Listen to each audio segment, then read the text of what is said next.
অভিষেক বন্দ্যোপাধ্যায়ের সঙ্গে বৈঠকের আগে গৃহীত হয়েছে কল্যাণ বন্দ্যোপাধ্যায়ের ইস্তফা। পদত্যাগপত্র গ্রহণ করার জন্য চেয়ারপারসনকে ধন্যবাদ। চিফ হুইপ পদে ইস্তফা গ্রহণের পরেই পোস্ট করেছেন কল্যাণ বন্দ্যোপাধ্যায়।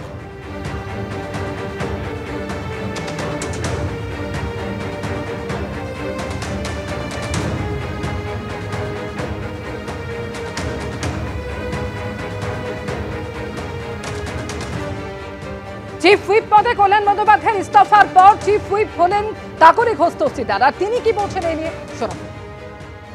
কালকে কল্যাণ বন্দ্যোপাধ্যায় যে পদত্যাগের ইচ্ছে প্রকাশ করেছেন এবং পদত্যাগ করেছেন, তার মূল কারণ ছিল তার অভিমান, তার বেশ কিছু অভিযোগ, এমনকি দলনেত্রীর বিরুদ্ধেও তিনি অভিযোগ প্রকাশ্যে এনেছেন।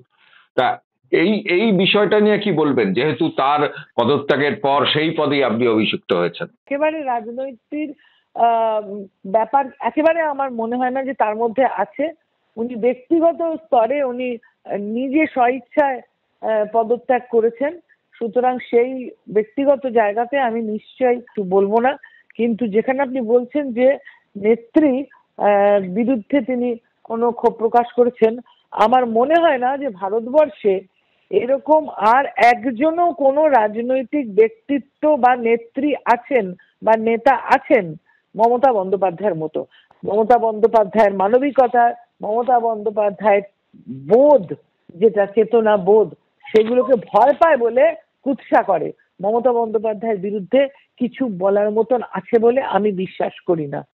অভিষেক বন্দ্যোপাধ্যায় আজকে যেটা নির্দেশ দিয়েছেন সেটা হচ্ছে এই, গত 2021-এর বিধানসভা নির্বাচন এবং গত 24-এর লোকসভা নির্বাচনে পর দুটো ভোটে রাজ্যের যে সমস্ত বুথে তৃণমূল কংগ্রেসের প্রার্থীরা 100-র বেশি ভোটে পরাজিত হয়েছেন, সেই সব বুথে বুথ সভাপতিকে সরিয়ে দিতে হবে দায়িত্ব থেকে।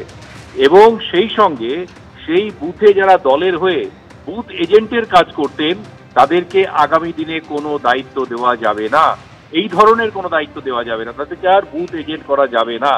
অর্থাৎ গোটা রাজ্য জুড়ে যে সমস্ত বুথে তৃণমূল কংগ্রেস প্রার্থী বুথে শতাধিক ভোটে পরাজিত হয়েছেন পরপর দুটো বুথে, সে দায়িত্ব বুথ সভাপতিকে নিতে হবে এবং তাকে সরে যেতে হবে। তিনি আজকে যেটা বলেছেন দলীয় কর্মীদেরকে ভার্চুয়াল বৈঠকে, যে সর্বাগ্রে দলের উপরে কেউ নয়, মমতা বন্দ্যোপাধ্যায় নেত্রী, বাকি সবাই যা আছেন সবাই তার কর্মী মাত্র এই দলের, এবং এখানে শুধুমাত্র পারফর্ম করতে হবে, তার ভিত্তিতে দলে থাকতে হবে, এর বাইরে অন্য কিছু বিবেচনার মধ্যে আসবে না। সুতরাং এই পারফরমেন্সের ভিত্তিতেই এই বুথগুলোতে দ্রুত বুথ সভাপতি পরিবর্তনের কথা বললেন। অর্থাৎ বুঝতেই পারছো যে বিপুল পরিমাণে বুথ সভাপতিকে অপসারিত করে নতুন ব্যক্তিদের কাঁধে দায়িত্ব দিয়ে আগামী বিধানসভা নির্বাচনে নামতে চাইছে তৃণমূল কংগ্রেস, একেবারে তৃণমূল স্তর। একেবারে নেতৃত্বের উদ্দেশ্য একেবারে কড়া বার্তা দিয়েছেন অভিষেক বন্দ্যোপাধ্যায় সর্বস্তরের নেতাদের নিয়ে। আজকে অভিষেক বন্দ্যোপাধ্যায় তিনি ভার্চুয়াল বৈঠক করেছেন এবং সেই বৈঠকে গড় হাজির ছিলেন কল্যাণ বন্দ্যোপাধ্যায়। অভিষেক বন্দ্যোপাধ্যায়ের সঙ্গে বৈঠকের আগে কল্যাণ বন্দ্যোপাধ্যায়ের পদত্যাগ গৃহীত হয়েছে।